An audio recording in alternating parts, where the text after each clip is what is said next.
everyone, and welcome to today's webinar, K12 Roadmap to Distance Education. My name is Ruth Arezi, and I'm here with my colleague, Tabitha. Hello, everyone. And before we begin the webinar, we just wanted to go over a few of the webinar details. Today, we're using the Zoom platform, and we've muted everyone upon entry. We would ask if you would remain muted during the presentation, and then we'll open the floor for questions after the presentation is completed. In today's webinar, we're going to talk to you about this unprecedented time in education. Right Reason Technologies has been in the distance education field for over 19 years, and we wanted to be able to take this time to share some of our knowledge and our product for any district in need of resources during their closure.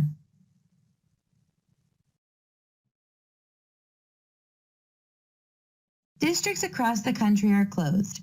Some have announced closures for the remainder of the year, and others just a few weeks, and continue reevaluating and extending those closures.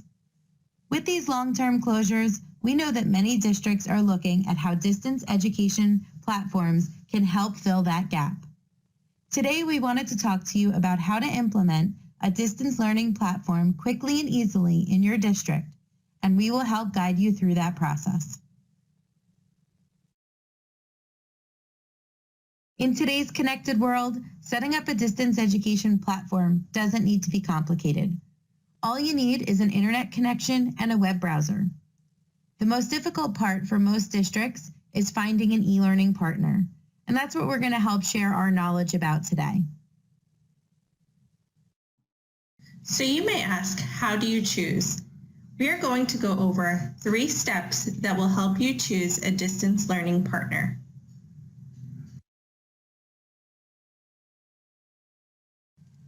The first step in choosing an e-learning partner is to choose a provider that connects seamlessly with your existing student management system. Most student management systems already support export or synchronization with third-party vendors. This allows connections to be set up quickly and full district implementations to be ready in hours rather than weeks. E-learning vendors with modern learning management systems should support this. Allow teachers, classes, and rosters can be synchronized for rapid development. RightPath supports all popular SMS platforms with direct integration for SchoolTool, eSchoolData, Infinite Campus, Clever, and other popular student management systems. RightPath can also import from CSV or Microsoft Excel files. The initial setup takes only a few hours to populate the entire system. Step 2. Choose a provider that offers pre-built lessons for rapid rollout. Entering your existing district lessons into an LMS can be time-consuming when you're trying to implement this platform quickly. Instead, look for a provider that already has lessons built into the system and a complete curriculum from which you can assign. This will save time in setup and allow your school to be up and running in days instead of months.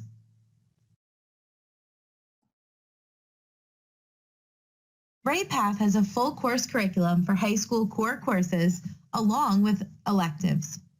Grades 9 through 12 are the most in-demand grade levels in most of our districts due to the need to meet graduation requirements for on-time commencement.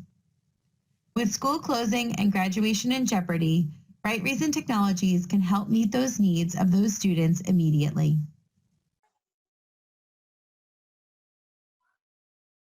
Before we jump into the student lesson demonstration, each of our lessons include multimedia learning components, vocabulary, guided and independent practice. These lessons can be auto-graded, and there's also the ability to assign lessons based on a diagnostic if you choose to use that method.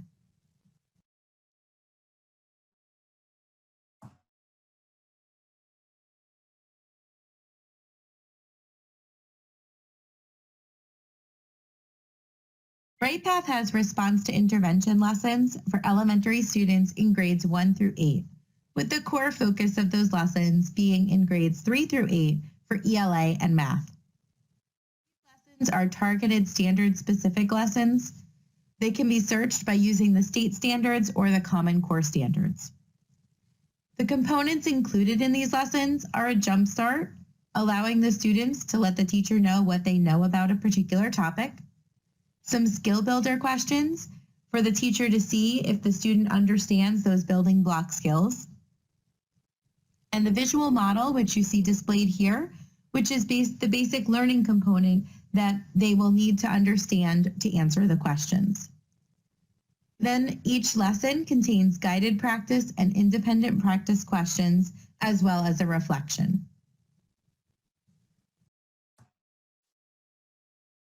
So now we're going to jump into the demonstration. So let me just pull up my browser window over here. And hopefully everybody can see that. So I have logged in as a student in one of our platforms. This is our demo platform that we have set up for training and demo purposes. But you can see here that when a student logs in, it takes them right here to what we call their e-learning dashboard. And the e-learning dashboard is going to give them their at-a-glance view of everything that they need to complete. So when they log in, they'll see their classes listed here. If it's just one teacher, there'll be one class. But if there's multiple classes going on, like some of our districts that are utilizing us, the student would see English, math, social studies, and science here with their lessons that they need to complete. You can also see on that e-learning dashboard, there is a communications component. There is an email built into the system. This does not allow any emails from external emails to email into the system or for the student to email anybody external to the system. So the students can communicate with their teachers in this time where we have this remote option going on. That's a big piece of communication because we want the students to be able to feel comfortable that they can reach out to their teachers. Also, as teachers would grade lessons or provide feedback, it automatically sends an email to the students, as you can see here, that they can view. There was a grade available. They can click on that and see what their grade was.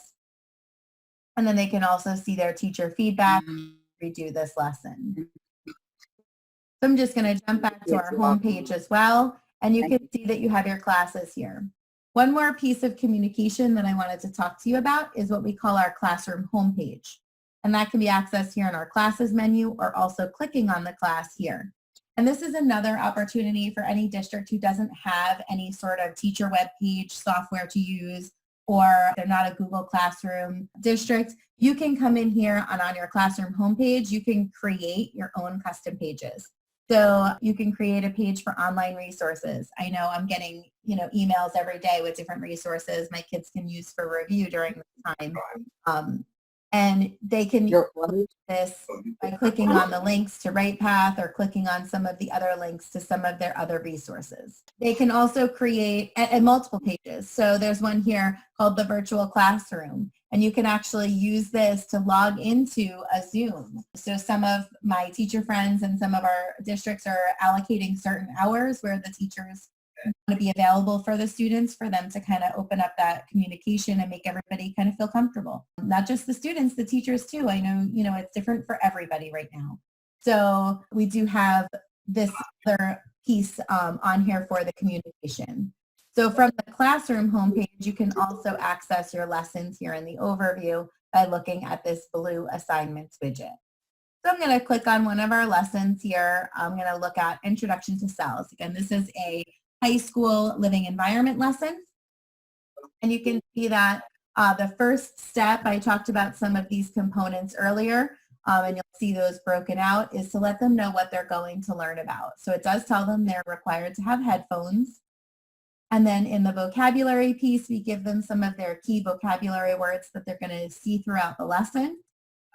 And then in that learning component piece, we try to, use as many graphics, interactives, and multimedia as we can, differentiating each of these lessons to include, as many types of learning pieces as possible.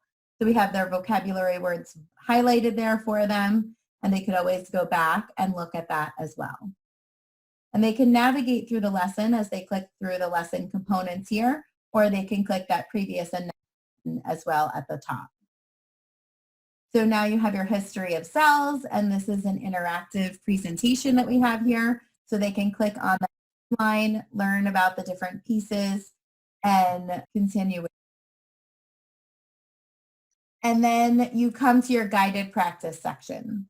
So in the guided practice section, ask the question, and then they can check their answer. It'll tell them it's correct. If they get it correct, it'll tell them what the answer is and then where they can find that. So directing them to reread that section that maybe they need some extra assistance.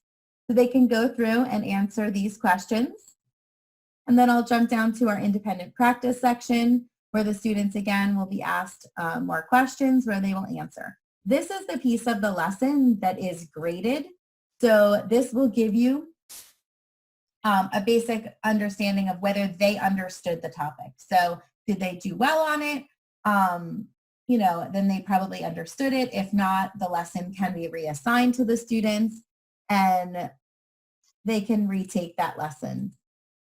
So they can answer the questions. As you see, as they answer questions, that little exclamation point goes away. So if they do skip a question, then that exclamation stays and it just gives them a visual reminder of the questions that they skipped and they can go back and redo those in the end. Then from the extended response side, we do have, especially in a lot of our high school lessons, just maybe 1 or 2 extended response questions at the end of each of those lessons. As a teacher, when you're assigning lessons out, you do have that option of excluding the extended response, which would make the lesson auto-graded completely. Right now in the state that it's in with the extended response, everything gets auto-graded except for these 2 questions. And each of our extended response questions, we do give a suggested answer or grading criteria in order to help you grade those questions as well. So the students could type in their answers. Then there's a test ready section that'll have questions from, if you're in New York State, Regents exams, but even in any other state, any sort of state type rigorous assessment, these questions would probably mimic those. And then the last piece is that reflection. We talked about this in the younger grades where they just are supposed to basically let the teacher know what they learned about the topic. Some high school kids just skip it. It doesn't really matter. It is something that is not graded, so you could choose to remove that like you would remove the extended response piece as well. And then once you're done with the lesson, after that last question, and you click next, it'll let you know that you've reached the end of the assignment. Now, in this case, I skipped a few questions, so it's trying to forewarn me on that. So I can now jump back and answer those questions. And the system will save the answers as the students move along from question to question. And they hit that next button or they jump in that contents menu, it'll save their answers. So now if I've completed everything that I needed to complete, I could just click that submit button now. Again, it gives me a warning that there are questions that haven't been completed. I'm going to still click OK. And now you can see that I have completed my lesson. So I do have a few additional lessons in here. Most of the time the kids utilize that homepage widget because it helps them to look at their lessons. They could see how many lessons are due and how many lessons are new. And then if they're it would show the lessons that are late. That is it for the demonstration side. I'm going to jump back into our PowerPoint.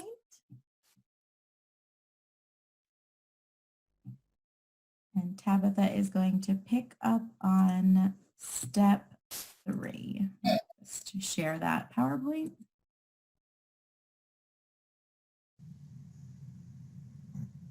The third and final step to choosing an e-learning partner is to choose a provider that has the capability to successfully train and support you remotely. Training can be rolled out remotely, enhanced by video sharing, and done from each individual's workstation or home office. You'll want to choose an e-learning provider that has embraced distance education themselves and is prepared and well-versed in training your staff on demand in a remote environment. Our staff of educators has immersed ourselves in remote training, education, and teleconferencing procedures for as long as we have been in business. We have successfully set up and executed 100% remote rollouts of distance learning and associated training for years.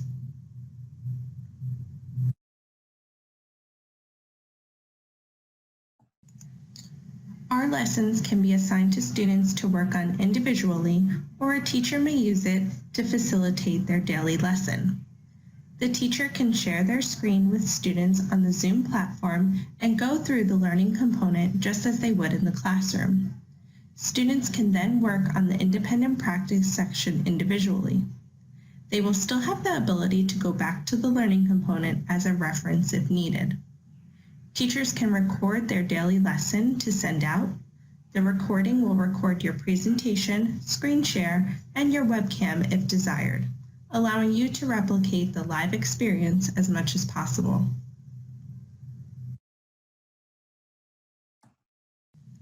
At Right Reason Technologies, we don't just sell distance education, we live by it.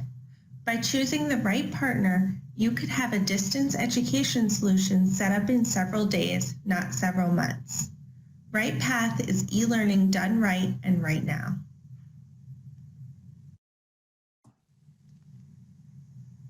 We would like to thank everyone for attending today's webinar.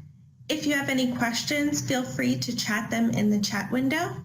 Or if you would like to learn more about how Right Path can help your district, just give us a call at 877-778-8277, or you can visit our website at www.rightreasontech.com.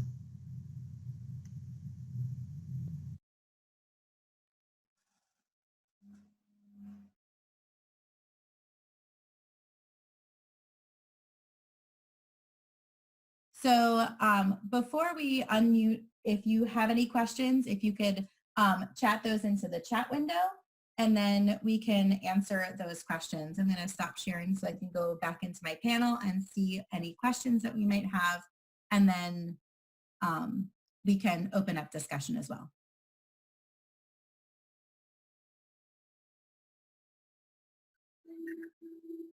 Okay, so I do have a question from Stephanie. It says, do you have any planning tools for teachers? We do actually have a national product called planbookplus.com, and it's a lesson planning tool, and we do have that available for, we have districts who use it for their whole districts and individuals that use it as well. So having something like that also helps in situations like this, because you can open up that communication with sharing lessons with students that way. And then how do we go about getting our colleagues set up with this? Feel free to just give us a call at the number below, or hit us up on Facebook or LinkedIn or on our website. We have contact information, and we'd be happy to try and set you up with an account, or if your district is interested, definitely have one of your administrators reach out and we could work with them to set it up for your district or just a few of your teachers. Okay, is there any other questions? You're welcome, Anne-Marie. Have a great weekend. All right, if there's no other questions, I do want to again thank everybody for attending. Again, just to stress that, you know, this is a tough time for everyone and we're here to help. That was kind of our whole goal on this, to let everybody know that, you know, we can help to share our knowledge and our product with anybody who is in need of resources for a distance learning platform. All right, you're welcome, everyone. It was great to be able to provide this for you today. And keep checking our website and our Facebook and LinkedIn accounts. Please follow us there. We are posting articles every few days, and we're going to be hosting webinars as well to help everybody with this transitional time. Thank you, everyone, and have a great day.